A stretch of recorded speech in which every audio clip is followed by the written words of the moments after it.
As you know, we're connected to 4 other utilities and share concerns and responsibility for reliable power, grid resiliency, fuel stability, aging infrastructure, and regional planning. As the electric co-op that supplies 2 out of 3 Alaskans in the Railbelt with power, when should Chugach cooperate, lead, or potentially go it alone in moving our strategy for serving our members forward? It seems like we should always want to cooperate with the other Railbelt utilities. I guess we have some competing priorities, perhaps, but the Railbelt's tied together from Golden Valley on the north to Homer on the south, and there are certainly some weaknesses in the transmission system that constrict the flow and that are going to be a detriment, I guess, to incorporating some of the non-dispatchables.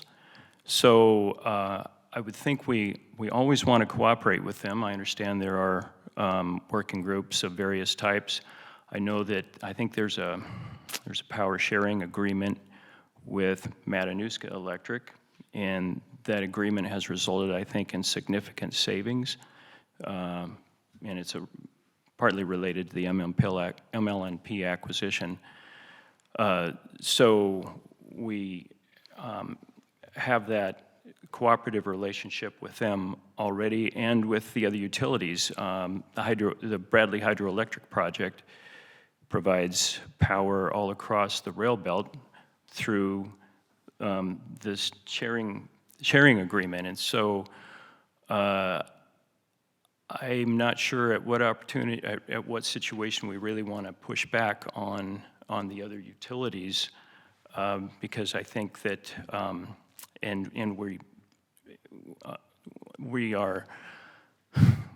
they have actually banded together to,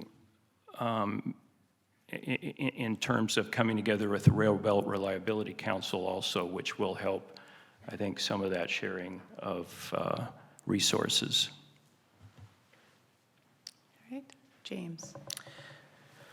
Yeah, I think, coming from a rural community, just to give everybody a little perspective, in Sitka, we always used to think that the only thing the state cared about was what was happening in Anchorage and Fairbanks. And then when I moved to Anchorage, I found that the honest truth is, really, we just get concerned about Anchorage.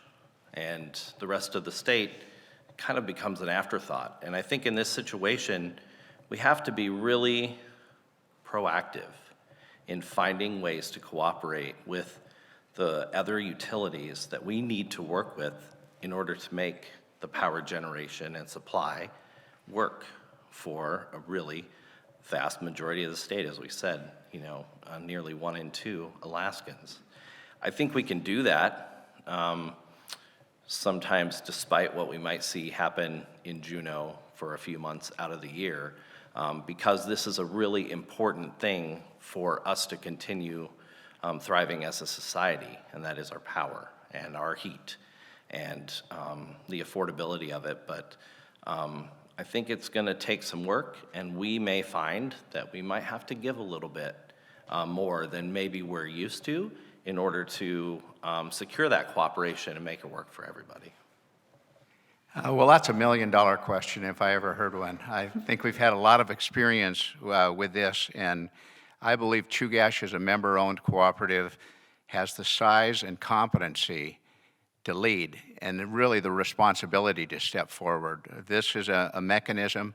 Some legislators, I won't name anybody in particular, used to say the system is like a balkanization. It's like an area of the world with lots of conflict between various cooperative utilities. And so it doesn't happen just because somebody says, well, we've all got to play nice. The RRC is a mechanism with the Electric Liability Organization to address some very technical areas that we need to be very good at and we need to lead at to transform the system that we have, which is 80% natural gas fueled. And to do that, I'd suggest we concentrate on what Jim said, an integrated grid. It's easier said than done, but we need to basically have a grid so that when we have Bradley Lake power and we can't get it to South Central, so we replace that with natural gas. and we have to charge our member owners over $10 million or $12 million, whatever the exact amount is, for that power because we couldn't get it because of this Swan Lake fire. That's a problem. And so I think going forward, we need to find ways to fast track some of this. Integrated resources planning is a second area that's incredibly important, kind of technical, but it has to do with looking at the socioeconomic and other impacts of the decisions that you make to add capacity in the rail belt and transport the system.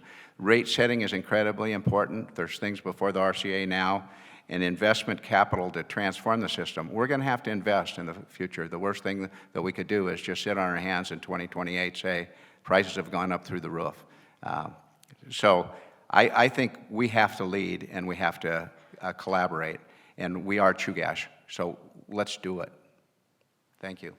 All right, Shayna. Well said. I was going to say, I believe that, yes, it makes absolute sense for us to cooperate with the other utilities on the rail belt, but also Chugach is the biggest utility with the most infrastructure, and as far as I can tell, the deepest pool of talent of the utilities. And so I think it's our responsibility to lead. I believe that the board can foster greater collaboration and integration among those utilities. And again, I'm very excited about the Railbelt Reliability Council that is an integrated group that is fairly new that will help us get there, to help us work together to develop an integrated resource plan, which is just a jargon for a plan which determines what are our best resources along the entire grid and how can we get them to the places that they are needed, the people, the businesses. And so that gives us a much better economy of scale than if we're all working independently. If we're all working independently, it means that we are each generating, as much and more the energy that we need without considering how we can reach that economy of scale. So I think absolutely it makes sense for us. I hope that, I think decisions are going to be made before the integrated resource plan is complete. And so I hope that even before that process, we can work together and support each other throughout that. I think we will all be better off if we do that. And frankly, Chugach is lucky. We've had more resources than, say, Fairbanks, which doesn't have access to that natural gas. We're in a really good place to transition and to lead. Well, there's a lot of discussion about a lot of the big issues that we, not only as a singular utility, but we as the rail belt and all of the utilities that supply power to Alaska, there's a lot of discussion amongst ourselves together, rail belt wide, on what we're going to do, because there's no single utility that's going to be able to solve these really big issues that are before us right now. The issue of grid stabilization, building up the infrastructure so that we can integrate more renewable and clean energy sources, the gas situation that we have. Every single utility has the same issues, and they're big issues that we have to contend with. So we are working together. We're working together with the other utilities we have a working group to deal with the solutions and the options that we have available for us. We're all bringing our consultants together, and we're all looking at all the different options. So we're working together to be able to solve this long-term gas supply and sustainability solution.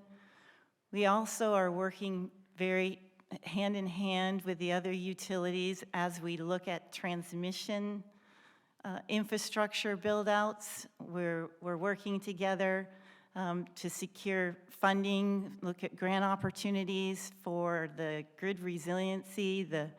With the GRIP program, we're putting together lists of things to really be able to upgrade the transmission system grid-wide. We have been told that it's about a $2 to $3 billion proposition that's going to take another 10 to 15 years to really have a Railbelt-wide resilient grid. So we are working together because there's no single utility. It is a statewide issue. All of these issues are large and they're complex and they're statewide issues, so we need to work together to solve them. Thank you. Jim? Yeah. So the question was cooperate, lead, or go on our own. I would hope the last of those would be that we would go on our own. I think it's really important that we do cooperate with our sister utilities in the Railbelt. However, we can also lead that as, you know, the big dog, so to speak. I think we have the staffing and the capabilities that's greater than the other utilities, and we probably can provide that leadership. And if we can, I would certainly like to. You know, I was talking with we were talking over the break about the size of our generation portfolio. We have about 1,500 megawatts of generation in the Railbelt. There are 100 power plants in the lower 48. One power plant, 1,500 megawatts. And so we do have a very inefficient system. But there's a reason for that, because Fairbanks wasn't connected to Anchorage and Homer wasn't connected to Anchorage. And so there's a reason for that, and nobody's at fault for it. But we do need to talk, now that we're in 2023, we do need to talk about working together more closely, and I'm really happy that we are, particularly with the standing up of the Railbelt Reliability Council, provides a platform for the utilities to work together, and I think we should continue to emphasize that, as well as some of the other efforts that we're working on together. You know, in the lower 48, a lot of the individual utilities belong to what's called the GNT. It's not gin and tonic, it's generation and transmission utility. And that is where the individual distribution systems and your services and your member relations are all done by the local co-op, but generation and transmission is owned by a greater entity in which the smaller utility is a part of. Moving towards something like a GNT in the Railbelt really makes a lot of sense.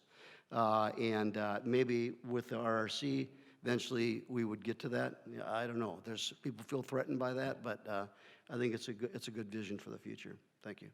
Yeah. All right. I'm going to repeat the question, and then we'll move to you, Harold. Okay. So, as you know, we're connected to 4 other utilities and share concerns and responsibility for reliable power, grid resiliency, fuel stability, aging infrastructure, and regional planning.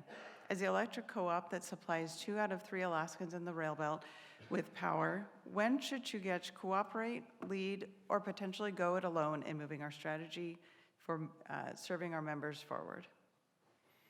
Thank you. Well, cooperate, lead, or go alone? It's a good question. And I will tell you that in the time I've been on the board, I have seen more cooperation between the Railbelt utilities than ever. In the beginning, you know, almost 5 years ago, I didn't see a lot of cooperation. Now, I see plenty of cooperation in all different fronts. Jim mentioned the Railbelt Reliability Council, RRC, that was put in place through legislation, and it brought the utilities together to work together to put that together to develop, and it hopefully will provide some great benefits in planning and of future projects and infrastructure for the Railbelt. But the cooperation, as I said, is excellent. But should Chugach go alone? Yes, and we are going alone on a number of issues. Chugach takes the lead on some, especially where it benefits the entire Railbelt, but for the benefit of Chugach, we take the lead. Being the largest utility, it makes sense. And as Jim said, Chugach has the resources, they have the technical capability, and it only makes sense that Chugach is the leader. One of the other things that's going on is that Chugach is and the Railbelt utilities are coordinating with NSTAR on the gas challenge. And I think that's really important. I'm not sure that that's happened much in the past. So everyone working together is most certainly going to result in better decisions than us all going alone. So it's a combination. There are times when Chugach will lead. There's times when we will go alone, but it's certainly the cooperation is there, and I think it's going to continue. All right. Suzanne. All right, well, thank you. So when we were all sequestered in the other room, we were actually talking about sort of the history of the Railbelt corridor and how the different utilities have sort of grown up and Alaska has changed. And it really is exciting to see the improvement in utility relations over the years. And so my answer would be similar to Jim, that first of all, we should cooperate and coordinate as much as possible because it is a small grid. It's a very big state, but this is a small grid. And so it's essential that we do cooperate and coordinate if we want to make the leap that all of us have been talking about, is to reduce our dependence on natural gas and really make an aggressive transition towards clean energy sources. We're gonna need to do that. The coordination part too, I applaud the fact that the Railbelt Reliability Council was created. I think we can go much further with that entity and get closer to economic dispatch so that we can bring better cost savings to member owners, but also to provide that space for clean energy, whether it's coming from Fairbanks or down in Homer, is that we can do that. I also think that, I was chief of staff to the former mayor when we started the discussion about the sale of MLMP, and I want to applaud both the current board members here as well as the Chugach staff that worked so hard to make that sale get over the finish line, because that too goes a long way in making Chugach stronger to then be a leader. And so in terms of places where I think we can lead, clean energy. We have a lot of purchasing power, and we should be using it to do outreach to independent power producers and others to, again, get us to that transition.